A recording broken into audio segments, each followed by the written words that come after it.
Good morning, everybody.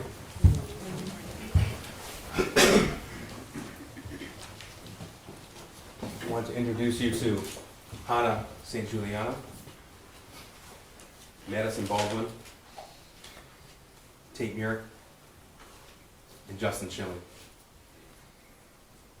They died on November the 30th of 2021.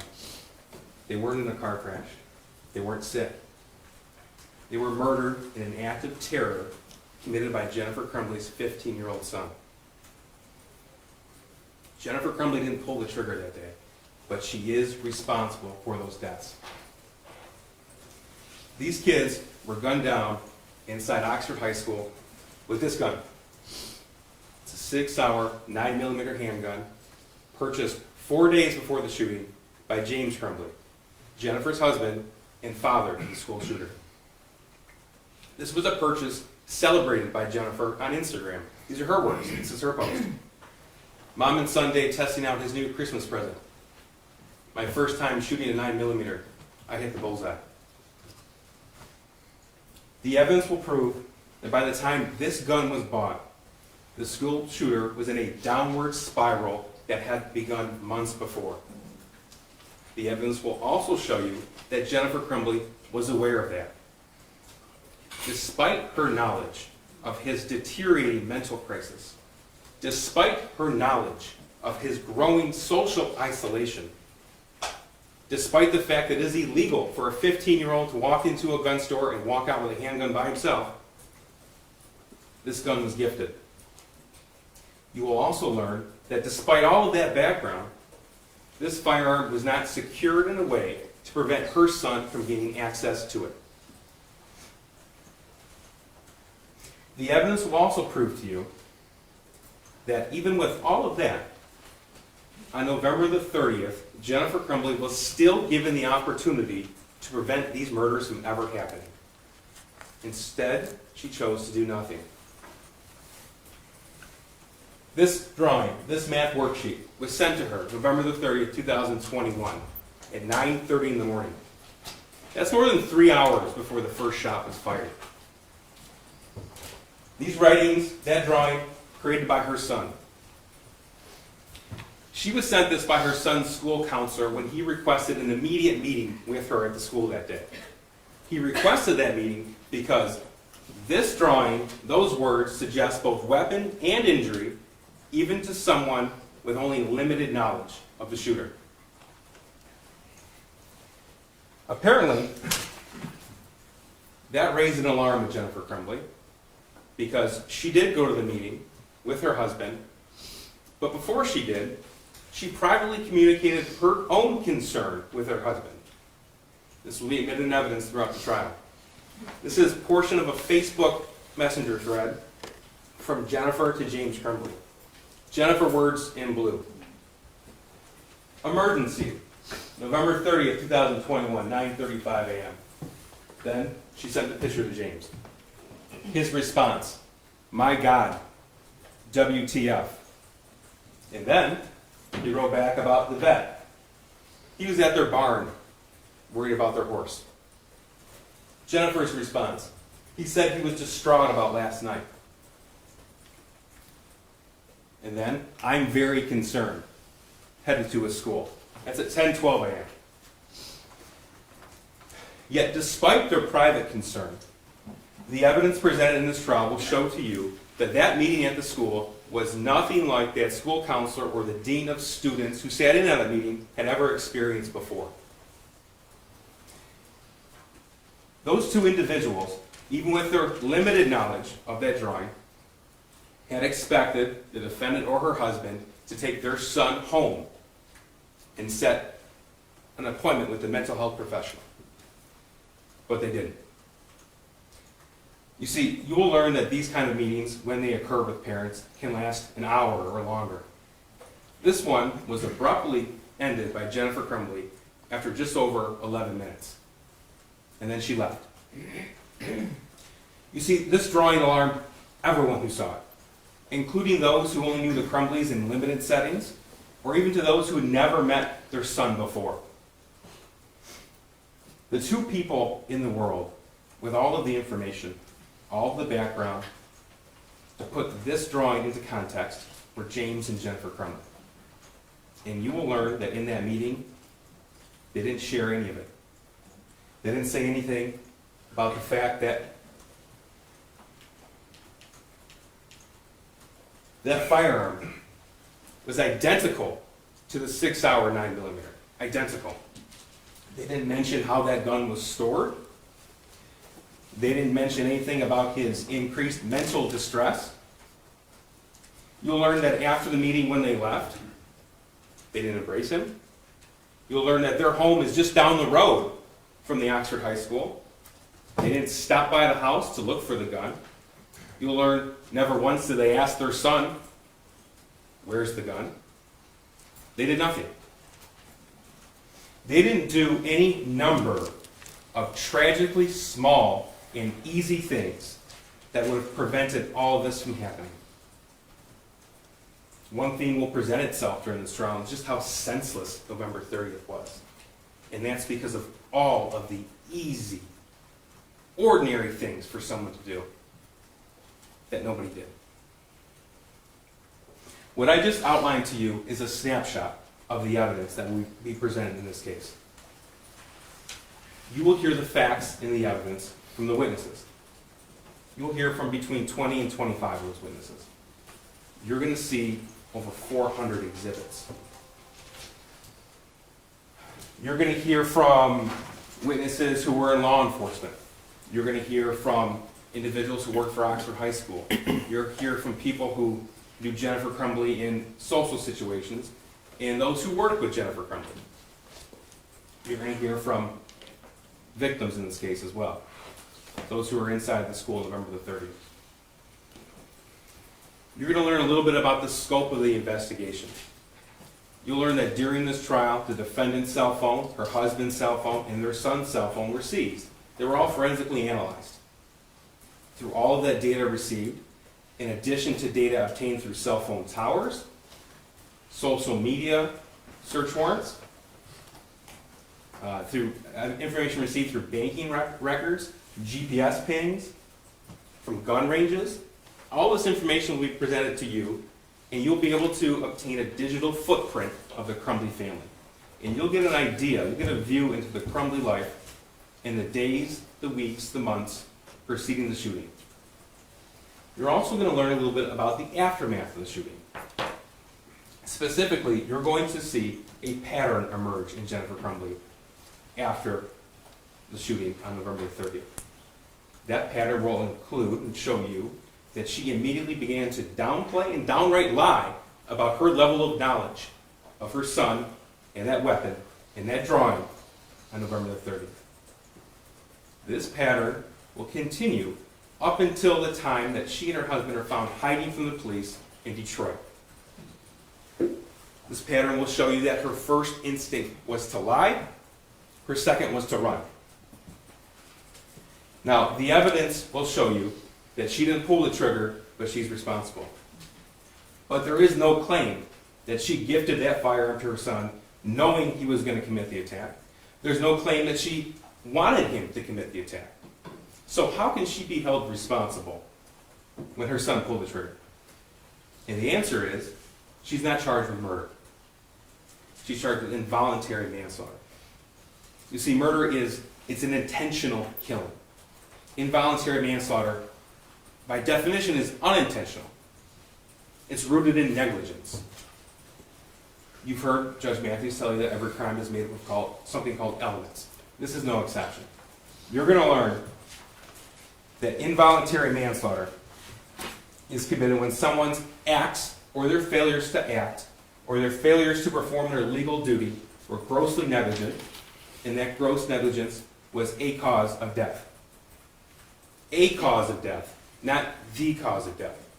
And that's very important because, as you've heard, and you'll hear it again and again in this trial, that in a case such as this, when somebody else was a cause of death, the person who was grossly negligent can and still will be held responsible.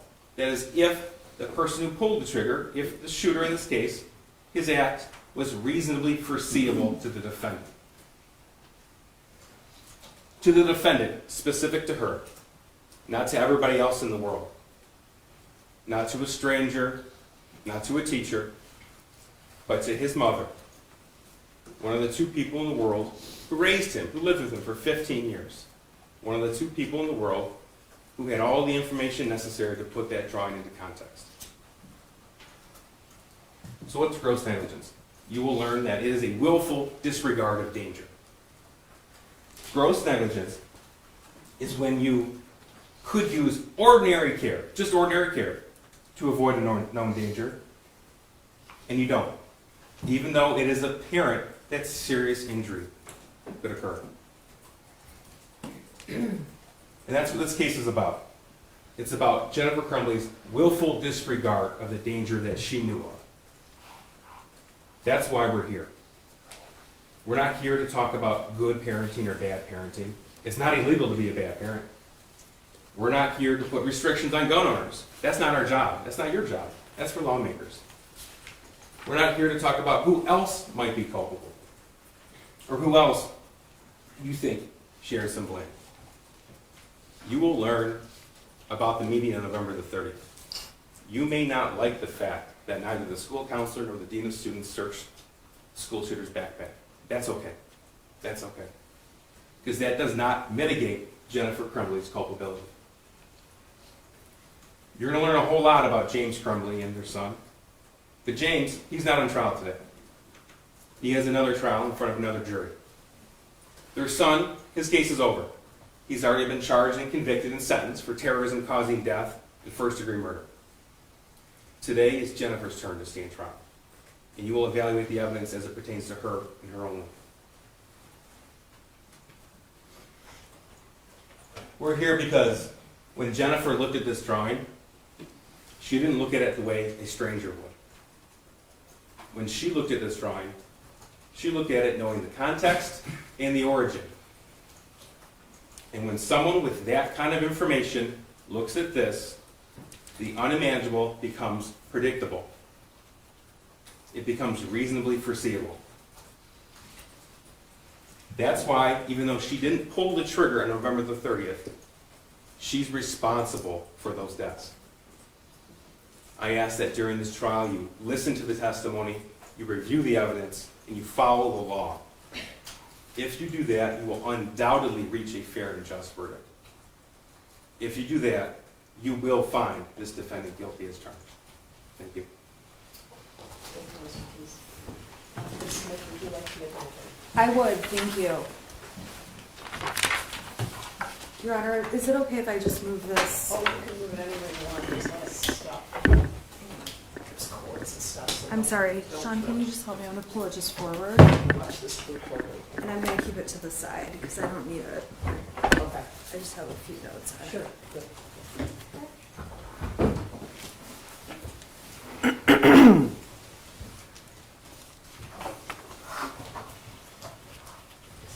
What's wrong?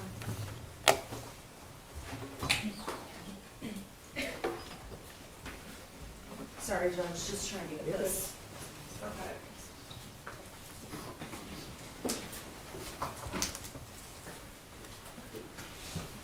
Yeah.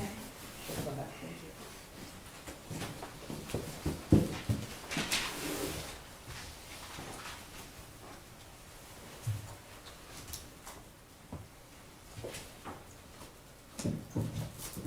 On my way to court today, I blasted Taylor Swift to warm up my voice and calm my nerves. And there was a line in one of her songs that summarized what this case is about. Band-Aids don't stop bullet holes. And that's what this case is about. It's about the prosecution attempting to put a Band-Aid on problems that can't be fixed with a Band-Aid. The prosecution has charged Jennifer Crumbley with involuntary manslaughter in an effort to make the community feel better, in an effort to make people feel like someone is being held responsible, in an effort to send a message to gun owners, and none of those problems will be solved by charging Jennifer Crumbley with involuntary manslaughter.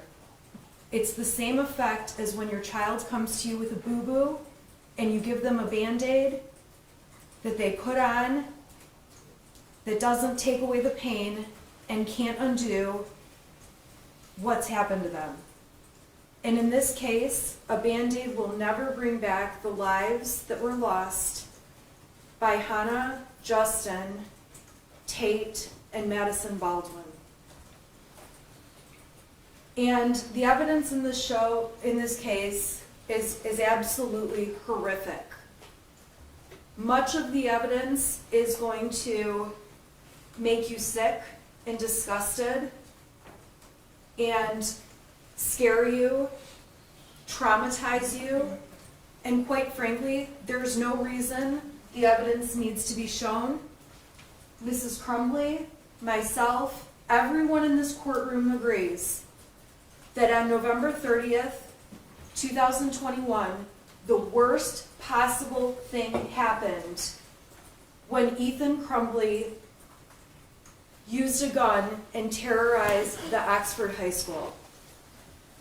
So as you are watching the evidence, I ask you to keep in mind that much of what the prosecution is going to show you is going to alarm you and disgust you and be horrifically sad and tragic.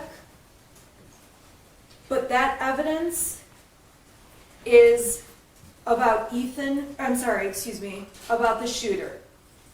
And in this case, we have agreed to call Jennifer Crumbley's son the shooter because he is the shooter and he is the one, as you will see from the evidence, who was responsible for the tragedy that unfolded on November 30th of 2021. Prior to November 30th, Jennifer Crumbley was the mother to a 15-year-old son, and she did not have it on her radar in any way that there was any mental disturbance, that her son would ever take a gun into a school, that her son would ever shoot people. The evidence at trial is going to show you that Jennifer Crumbley did the best she could as a mother to a child who grew up into a teenager and had no way to know what was going to happen. Jennifer Crumbley raised a son that she took to soccer practice, basketball, bowling. She's the kind of mother who, when a mole on his back changed color, a 1 millimeter mole, she took him to urgent care. She's the kind of mother who's texting her husband, who is at home, working from home, "Where is Ethan? Where is Ethan? Where is Ethan?" at 3:14 in the afternoon, getting texts back saying, "Ethan gets home at 3:16, what's your problem?" And she keeps texting, "Where is he? Where is he?" You will see that if anything, Jennifer Crumbley was a hyper-vigilant mother who cared more about her son than anything in the world. Jennifer Crumbley is not a perfect parent, and we don't claim that she is. But what the evidence is going to show in this case is that the prosecution has very selectively pulled out slivers of evidence from a forest of trees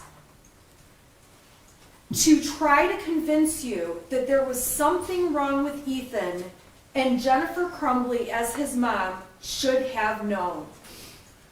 And at the end of the day, these slivers of evidence that are going to be presented to you will have no context and no explanation, and the defense will agree that on their face it looks bad. But like any of you who look back at text messages sent a year ago, they may look bad without context and explanation. And so we would ask that you reserve any judgment on these slivers of evidence until the defense presents evidence itself, and we will be presenting evidence in this case, to show the context and what was truly happening on these days that the prosecution is going to try to make you believe something more was happening. By way of example, the prosecution has one day where they claim Ethan needed help and Jennifer Crumbley was out with her horse. James Crumbley was with her at the barn. They had just gotten a new horse. Ethan is 15 years old at home, claiming there's a demon in the house, there's something going on, and the prosecution is going to try to use this one little point in time to convince you that Jennifer Crumbley was somehow neglecting her son. Much of the evidence in this trial is also going to center around James Crumbley, who is not on trial in this case. He has a separate trial, as Mr. Keese told you. You're going to hear evidence that James Crumbley and Ethan Crumbley liked guns. They had 3 guns. 2 guns that were purchased earlier in 2021, and a gun that was purchased at a Black Friday sale the day after Thanksgiving in 2021. You are going to hear evidence that James and Ethan went to the shooting range often, that James was responsible for storing the guns, and to be quite frank, Jennifer Crumbley didn't know anything about guns. Jennifer Crumbley, you will hear evidence, she went to the shooting range one time with James and the shooter, and she went a second time after the gun was bought. She was attempting to find a way to spend time with her son, who had just lost a dog, his friend had moved away from him. She's trying to find a way to connect to him, but on that day, when Jennifer Crumbley went to the shooting range, you will hear evidence that she didn't even know where the gun was or how to put it in the car. She had her husband prepare the gun to take it to the range. He had hid the gun in the bedroom of their home. The gun had a cable lock, a trigger lock in place. James Crumbley had the key to the trigger lock that kept the gun secure. James Crumbley used the trigger lock key, took the cable lock off, put the gun in the back of Miss Crumbley's car. Mrs. Crumbley simply drove to the gun range. You will see video of their experience at the gun range, and you will see that the shooter is the one showing Mrs. Crumbley how to use the gun at the range.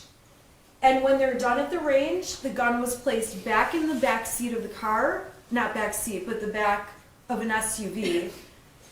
And Jennifer Crumbley drove home, and not being responsible for storing the gun and not even knowing where the gun specifically was placed, Jennifer Crumbley left the gun locked in the trunk, the back part of her SUV, and James Crumbley was responsible for getting the gun out, putting the trigger lock back on, storing the gun, and Mrs. Crumbley had nothing to do with that part of what happened.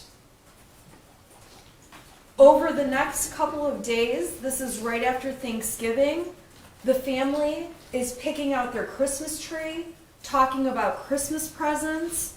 There was certainly some sadness in the shooter's life, but nothing that would have amounted to any reason to believe he's going to shoot people or commit a school shooting.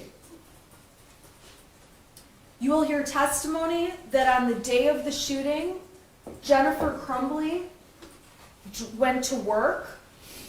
She is essentially the breadwinner at this time. Mr. Crumbley was in between jobs. He's about to get a job offer. Mrs. Crumbley is trying to keep the household finances up. She's at work, and she finds out through an email and text message that her son has drawn this alarming drawing the prosecution put on the screen. Jennifer freaks out when she sees the drawing. You will see the text messages that show she's urgently texting her husband, emergency, call me now, and she races out of work and goes to the school. Upon arriving at the school, she meets with Sean Hopkins, the school counselor. She meets with Nick Ejak, the school principal, and she meets with James Crumbley and the shooter. And they are all in a room together where the shooter explains why he has put together this drawing and what the drawing means. The family and the school talk about how a counselor would be a good idea for the shooter to get into some kind of counseling. The meeting is not nearly as severe as Mrs. Crumbley was initially expecting.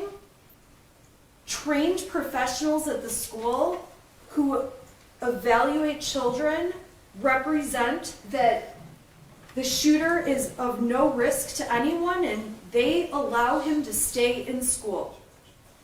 The testimony will show this is not a situation where Jennifer Crumbley refused to take her child from the school.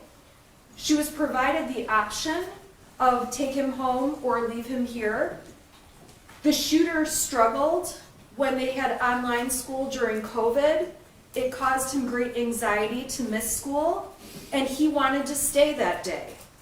The school was fine with it. Mrs. Crumbley did leave the school and left the shooter at the school, not knowing he was going to become a shooter within the next few hours. Jennifer Crumbley, the evidence is going to show you, returns to work, and suddenly there is news that there's an open shooter at Oxford. Jennifer Crumbley, it's not even on her radar that her son would be the one with the gun doing anything. Her immediate concern is that her son may be hurt. As she is driving to the school as fast as she can, she has conversations with her husband and becomes aware that the gun at their house is missing. And in Jennifer Crumbley's mind, and you will hear evidence of this, she believes that perhaps her son has done something stupid, like taken the gun and shot it in the air or done something. She knows he's still alive and believes that it's going to be okay. Whatever's happened, they can cross that bridge. A little bit later, there's more conversations, and Mrs. Crumbley becomes concerned that the shooter is actually attempting suicide, and Jennifer Crumbley texts her son, "Ethan, don't do it." It still has not crossed her mind that he would ever shoot another person. Ultimately, Jennifer and James Crumbley are called to the substation where they learn that their son has become a school shooter and has shot people and that there are fatalities. Jennifer Crumbley will tell you she still could not believe that was true and went into a complete state of shock and despair and stress and not knowing realizing her life and everyone's life was going to change. And her initial comments are about how could her son have ruined so many lives that day. Jennifer Crumbley sees her son at the substation, and for the first time when he looks at her, his eyes looked black. And it was a son she did not recognize. Jennifer Crumbley and James Crumbley go back to their house where law enforcement execute a search warrant. Law enforcement takes their cell phones, which the Crumbleys handed over.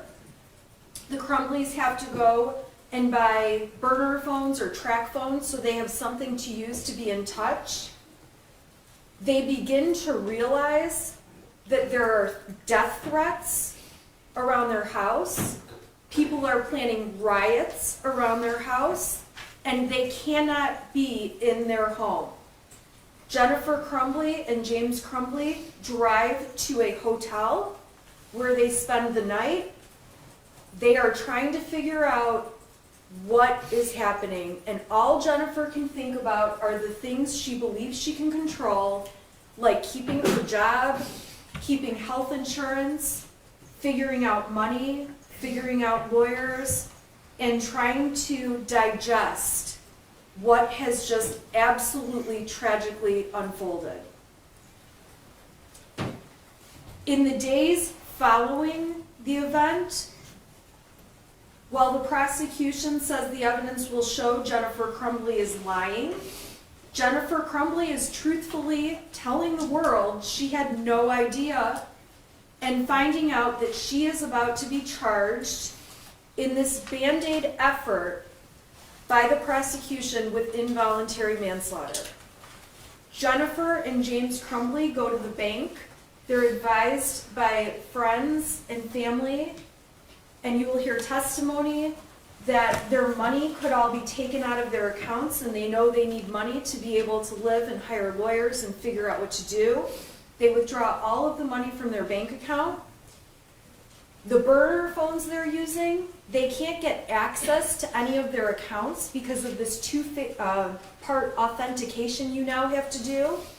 So they go to the Metro PCS store where they buy new telephones that they can actually use to access their social media, their accounts, their contacts, and they end up with multiple cell phones. After that, they work to find lawyers. They don't know what to do. They don't understand what they're being charged with. They're under the stress of knowing their son is gone, and life will never be the same, undoubtedly. And on Friday, December 3rd, the Crumbleys find out when a press conference is held that they are being charged with 4 counts of involuntary manslaughter.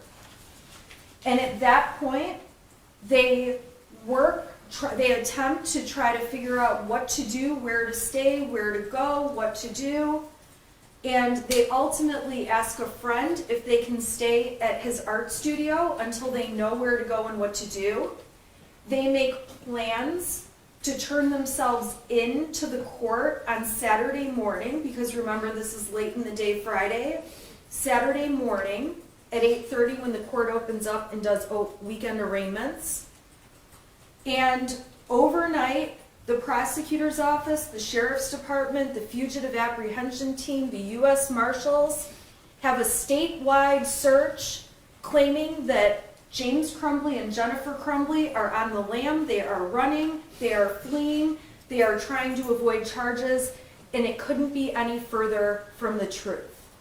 They are at their friend's art studio, they are waiting for instructions, and they are waiting to turn themselves in first thing Saturday morning when arraignments take place at the court. James and Jennifer Crumbley are sleeping on a mattress in the middle of the night. When police locate them, you will hear evidence. They're not really hiding. They're standing outside their car, their vehicle, smoking cigarettes. They're standing outside their car, talking on the telephone. They're communicating with various people they know. There's absolutely no evidence to suggest that they're fleeing. You will see body camera footage where when police come into the art studio to find them dead asleep on this mattress, they are cooperative, they are taken into custody, and they are arrested. The prosecution has grossly misconstrued facts in this case, and I ask that you wait to make any judgment until all of the evidence has been presented and you have seen every detail of it, including Jennifer Crumbley's testimony. And she is going to take the stand and tell you about her life with her son, about the day he became the shooter, and about the day he did something she could have never anticipated or fathomed or predicted.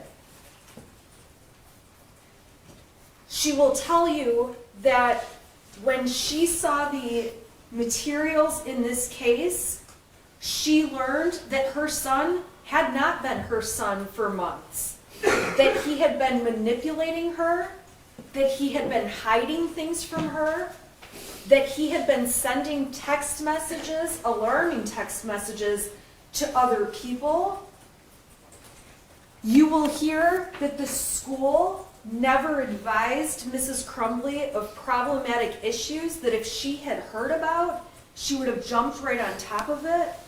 Despite the fact, the evidence will show that Mrs. Crumbley is on power schools, managing missing assignments by her son in his grades. The school never told her about times the shooter was trying to sleep in class, about a test he had failed, about the shooter being called to the office. She was never informed. You will hear testimony. She was never informed that the shooter wrote an autobiographical get-to-know-you poster where he says he feels terrible and his family's a mistake. The school never notified Mrs. Crumbley of this.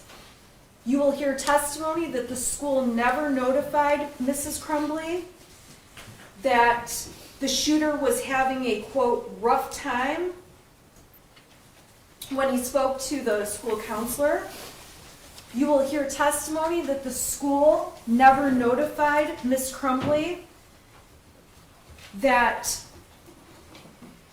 previous work found in the shooter's files showed that it leaned a little bit towards the violent side.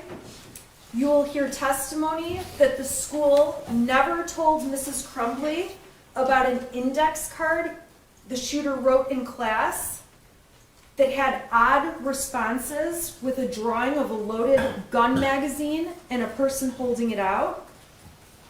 You will hear that Mrs. Crumbley was never told much of the information the school had.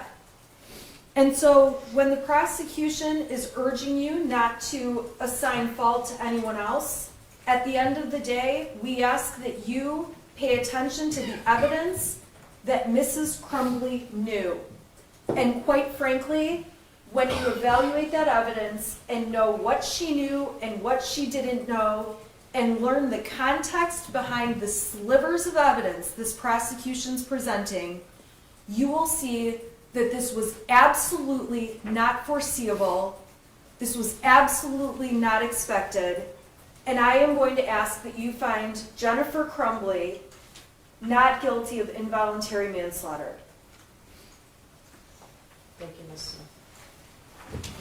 Will you tell me who the first witness is? I'm going to ask the jury to take a break. I knew I should have given